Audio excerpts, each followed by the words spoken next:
Today we are talking all about our favorite children's audiobooks and how we even got started listening to them, how we do it, what does it look like, and then a list of our favorites for ages like 3 to 5, 4 to 7, and then 4 to 6, and 7 to 10.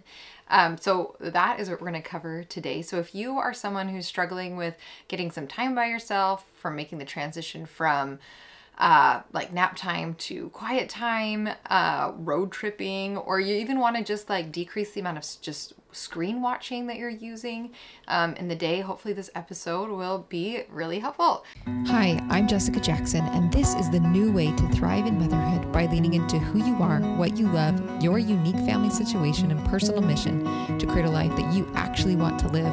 I want to invite you to join me in saying no to the life of the exhausted supermom, burnout, victim thinking, being pulled in so many directions, suffering through survival mode, or being lost in motherhood, and say yes to building strong families and moving forward on our greatest goals in order to create a fulfilling life that we are excited to wake up to each day and become a soaring mother. This is the Thriving in Motherhood podcast. I want to take just a moment and share a free gift that I've created for you called 3 Secrets to Do More of What You Love Without Hiring a Babysitter. This workshop is available for you to go watch right now and start taking action on so that you can do more of what you want to do, more of what's on your heart, more of what is important to you with your children at home. You don't have to wait for them to be in school or for you to have loads of time. There are ways to start moving forward right now. And you can check that out at thrivinginmotherhoodpodcast.com/workshop. My oldest is 10 years old, and we started doing audiobooks with her in some way, shape, or form, probably around the age of 2 or 3, when we hit that transition from sleeping, taking naps during the day to not taking naps during the day. That was really, really, really hard. And so I felt like I really needed another option, something to help entertain her in her room that was not using a screen. I didn't want to watch shows. There's lots of reasons why. I feel like the no screen movement has increased dramatically since like even 10 years ago when we were starting, but I just couldn't find anything for her to watch that she wouldn't find incredibly emotional. Like if any sort of plot was too much and I felt like it wasn't worth it because I'd be consoling about the, dramatic moment that problem they were trying to solve was too much, too emotional. So I feel like that was not a good solution.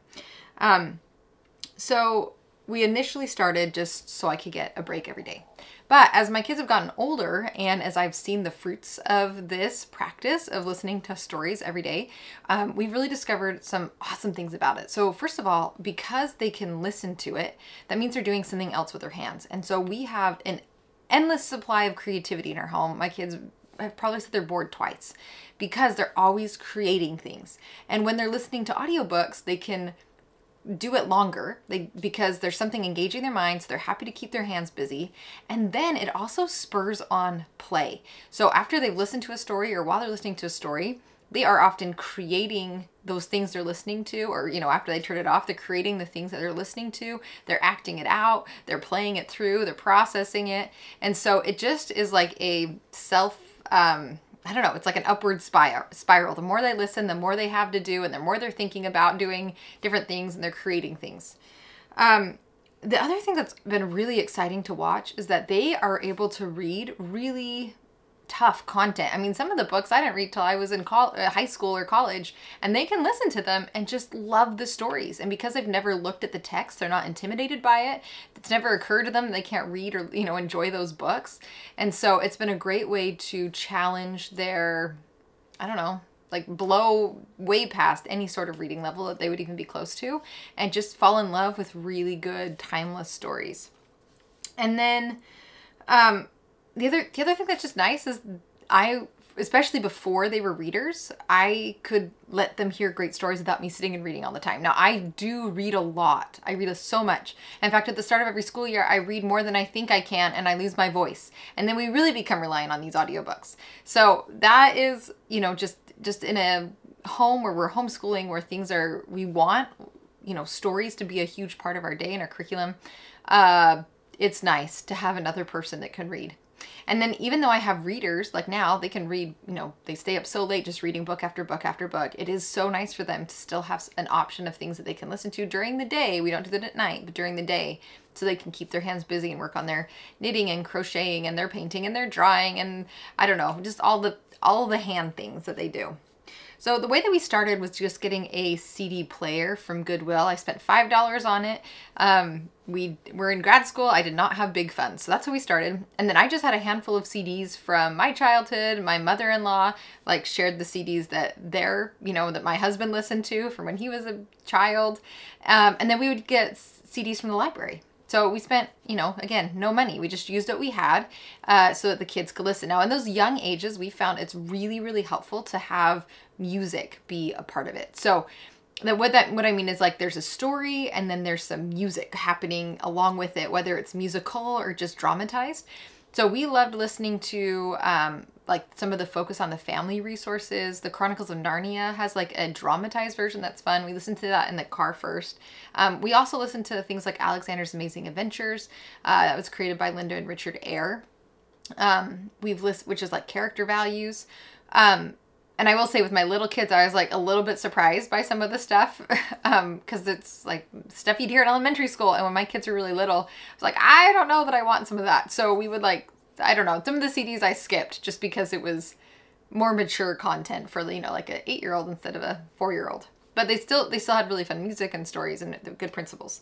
And then we did, Scripture Scouts, which is something that my husband grew up with. And that's just a lot of music mixed in. And then Focus on the Family has lots of resources. So again, we would just use what we had and then go to the library to check out CDs. And we still do that, but that was how we started. So just as you're looking for criteria for ages like 3 and 4-year-olds and 5, if this is new, definitely keep your eyes out for musical options. Another one that my younger kids really love that we didn't know about with my older ones, but that my 3-year-old now listens to a lot is the Classical Conversations, like Timeline Song and the President's Song. So I bought the Classical Conversations CDs. We don't use the curriculum formally, but she loves listening to those and dancing to them, and they're learning as well. So there's loads of educational music that we've also tried to incorporate in those early years because they just love listening to the music, and everyone's learning things conveniently too. Now, as our kids got a little bit older, we purchased a Kindle Fire, like the most basic version, on Black Friday. It was literally like one of those middle of the night, 2 a.m. nursing sessions with our third baby, and it was Black Friday, and anyway, we snagged one for like 20 or 30 bucks. And a few years later, we got a second one for about 20 or $30 as well. And then we just use the Hoopla app or the Libby app. We've lived all over the country. And so depending on what our library has, currently we have both at this library. We just listen to audiobooks through that. So after that initial startup cost of like that, $20 to $30 with those Kindles on sale, we have spent no money after that on their audiobook listening. I know there's a lot of fancier, cute options out there, but for us, this has been the right price. And then there's a passcode on it, and there's nothing else that the kids use the Kindles for. So for them to listen to a story, they have to bring it to us. We type it in. We make sure that we know what they're listening to. We lock the screen and hand it back to them. And then they have a control they can swipe down to stop it or start it, or if they want to go forward or backwards, they can do that. But to get a different story, they still have to come talk to us. And so that's how we have navigated that. I know there's these Yoto players and things, but I don't know. I think it's a much more expensive startup, and you have to set up the cards, and I just wanted something that would give us access to a lot with that low price tag. So then once you have all the things, there's still this how do you develop the skill of listening to audiobooks, because it is a skill. And for us, I think it really started the first time, as we were getting started the very first time, when I was with my third pregnancy, I was really sick. And so I was just on the couch all the time. And so what I would do is just put on these CDs while the kids were doing Play-Doh or, I don't know, just basic quiet activities near me who was sick. And so they kind of got used to this idea of, hey, I'm going to listen to something. I'm going to keep my hands busy, and mom's nearby. So there wasn't any emotional, I want to be with mom, or mom's doing something fun that I want to be a part of. And so we just kind of got the vision of that. And then it transitioned to what became rest and read time, where instead of taking naps during the day, we called it rest and read time. And since they couldn't read, they could listen to stories on the Kindle or on the CD player and then the Kindle later. And that just became part of our day. And so that's when they listen to it every day, is after we eat lunch, we clean up, half the time, and we clean up after quiet time, the other half the time. And then they get to listen to their stories. So, with my younger kids, they learned the skill, I would say, in the car. So when we're driving around town, we're often listening to one of these things. And currently the way that we work is when we're driving out somewhere, we listen to something that the older kids want to listen to, like a real story. And then on the way back, or vice versa, for my younger one, we're listening to one of these more musical, dramatized versions of something to appease her needs. But either way, we just make it something that we do as a family, something that is communal. And I love that on its own as well. Like, it just creates so many fun memories as we're laughing together or enjoying story together.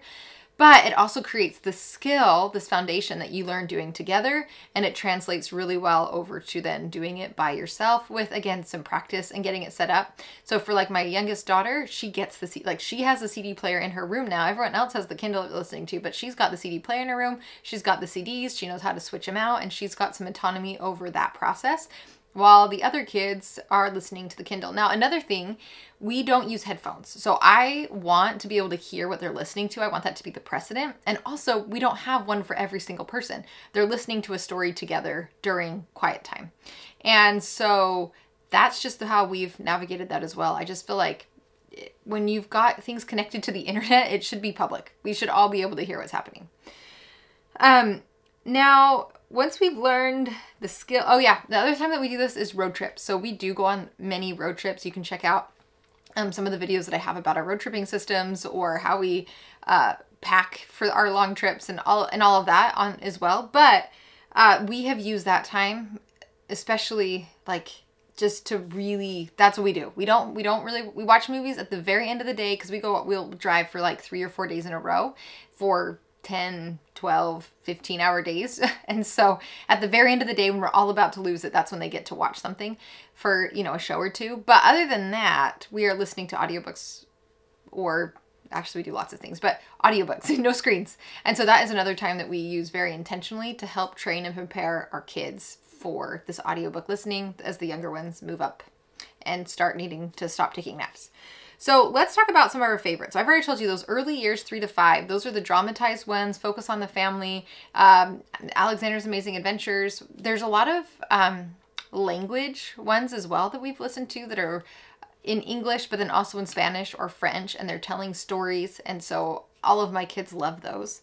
And the fun thing is that all of my kids do love these as well. Like, even though we're doing it to help the 3-4-year-olds start getting the hang of listening, all of my kids enjoy these, and so do we. And then if you're like looking for a good one to start with for focus on the family, we listened to Chronicles of Narnia that was acted out, and it's phenomenal and so fun. Now, at age 4 to 6, things just like open up and explode, and there are so many awesome options. And I would say these are like general guidelines of when we introduce things with our oldest kids, but our younger ones at all ages have listened to these things all along the way. So I wouldn't, like, you can try it. You don't have to wait, but this is just kind of the process that we've done to really teach that skill. So Mr. Popper's Penguins, so fun. And they've listened to all of these many, many, many times. Like, they just keep returning to old favorites. So Mr. Popper's Penguins, Little House in the Big Woods, Little House on the Prairie, Farmer Boy is so good. Winnie the Pooh is fantastic. Oh, also On the Banks of Plum Creek. With my younger kids, I don't go past On the Banks of Plum Creek because Laura's getting older and they're just different stories. But as my kids have been like 7, 8, 9, they've listened to the older half of Little House on the Prairie series. Winnie the Pooh is fantastic. Stuart Little and Trumpet of the Swan by E.B. White are huge hits. And my 6-year-old just listened to Stuart Little, and she was just in heaven and wanted to get as much listening time as she could. It was such a fun story. They've also listened to loads of Magic Treehouse and Boxcar Children. There's like hundreds of books in those series. And so like 100 books in each of those series probably. And that took up many, many weeks, months of listening time. And the Magic Treehouse ones are kind of fun because as we were doing our homeschool day, they'd be like, oh, I know Shakespeare. This is what happened with this one. Or, oh, I heard of that, Pompeii. And so that was fun because it kind of just put all these pegs for them in like history and people and significant events that they've been able to refer back to even years later. Like they still refer back to those stories and be like, oh yeah, I remember hearing about that. So those are kind of fun. And Boxcar Children, they just have played Boxcar Children for years. They did, not now, but they did play Boxcar Children for years as I listened to all those mystery stories. All of a Kind Family is really fun. It's about a group of like 5 girls in New York City. That's a Jewish family. And so they love those stories. A to Z Mysteries and Calendar Mysteries has been one that my younger 2 girls have really enjoyed listening to. Fairy tales. Like I just find general fairy tale collections on Libby, and there's always been some really good of just the classic ones for like directed towards kids. A lot of times they're bedtime stories. I kind of audit them because fairy tales can be a little bit scary, but there's always like some anthology of audiobooks of fairy tales. And then the Jim Weiss collection. So I don't know if he has his own thing, but I discovered him through The Well-Trained Mind. And he has done so many audiobooks and stories for them, or for that company, or maybe on his own and that company just promotes it. I don't know. But he wrote a book maybe called The Read Aloud Family that I read when my oldest was like 5 months old. And so he's done like that, like reading aloud children's stories is kind of his life work. So you can look at that book for recommendations. That's where like I started all these years ago, was the Read Aloud Family book. And I think that's what it's called. I'll link below, but Jim Weiss is his name. And then the wonderful thing, our library has so many of his CDs. And so we often will get one of his CDs from the library and listen to it while we're driving around in the car or get in the CD player. And covered so much ground because he'll tell, folk tales and fairy tales, but also historical events. And then he also is the one that read Story of the World. And so we're on the 3rd volume. We kind of listen to him slowly, but and read them at home with the physical book too. So we do both. But the Story of the World is fantastic for listening to just while you're driving around and getting a really great picture of all the things that have happened in history. Not all things. Highlights of what has happened in history and start piecing together how the world fit together. And then for our older kids, this is where things have gotten really fun. So we discovered the Classic Start series, and they basically make a super shortened version of classic novels, classic literature. And so what we started doing for my daughter and son, for my older 2, and my younger ones would listen also, but so they would listen to Classic Start's Little Women. So it's like an hour and a half, 2 hours. They love the story so much, like, well, is there another one? Is there more? And I was like, well, actually, there is a huge one. And so then they would listen to Little Women over and over again, the full-length novel, and they love it. And then it's like, well, is there more? I'm like, yeah, there's Little Men. So they fell in love with Little Men and Joe's story. We did the same thing with Anne of Green Gables, King Arthur, Five Little Peppers and How They Grew. Did I say Anne of Green Gables already? Loved Anne of Green Gables. Secret Garden. So all of these books that are just phenomenal. We introduce them to the story in a dramatized act-out way. So this would actually probably be great for the younger ages too. But then for my older kids, it just naturally led to them listening to the full novel. And they just love them and listen to them over and over and over again. Other fun ones have been My Side of the Mountain, On the Far Side of the Mountain, Frightful's Mountain. You've heard me talk about that one. That was a huge hit for us.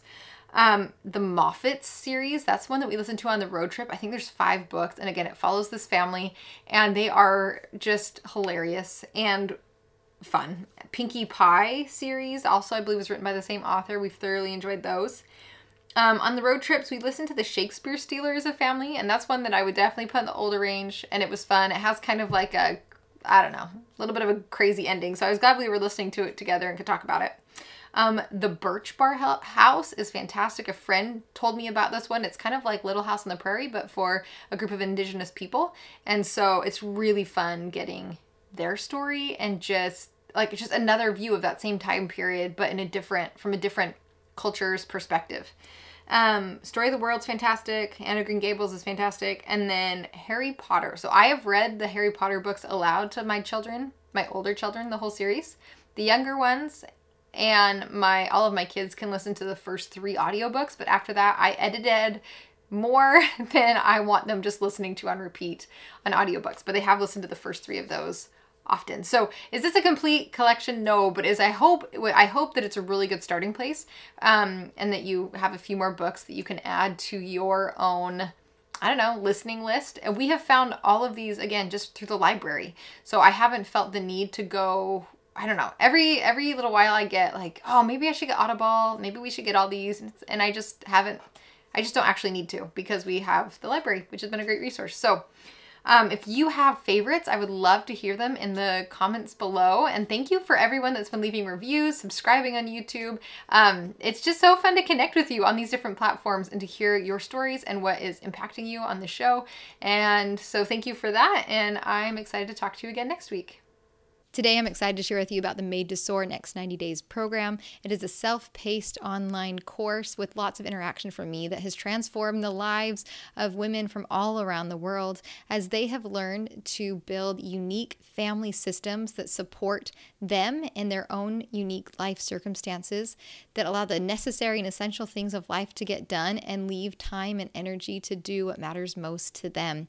I'm going to let some women who have been through the program tell you a little bit more about their experience now. Just mucking through the day was just survival. And then it was like the thought of trying to do anything extra was like, well, that's just never gonna happen. I think with Made to Soar, I don't know, I was probably hoping that it'd be the magic bullet for morning. I mean, we had no systems in our house. I mean, we had no we had no routines. Like we were. How can I infuse meaning into my life? And even if I do the same thing, how can I think about it differently so that I'm feeling fulfilled? And so that was my goal in joining the Next 90 Days, was to figure out how to kind of handle all of these different domains. How do I become intentional with all of these things and make sure that I'm meeting my own expectations? Now I have systems set in place that, like, you know, things like the laundry, just automatic, things get done. Because I was able to have the foundation of some of these systems and routines, when things got crazy, I could still go back to those and be like, okay, well, at least the laundry got done. At least my kids got fed. At least I read the Bible and did my workout today.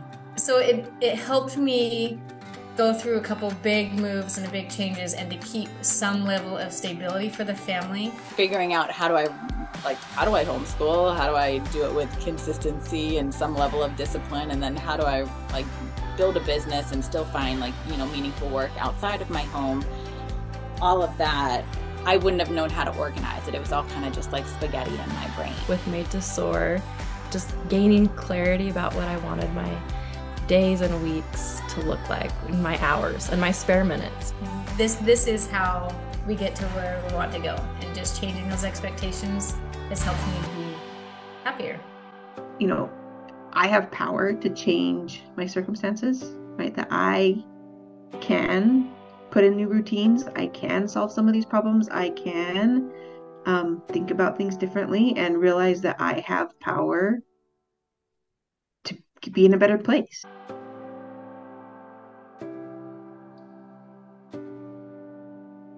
Where you are planted, watch the blossoms grow.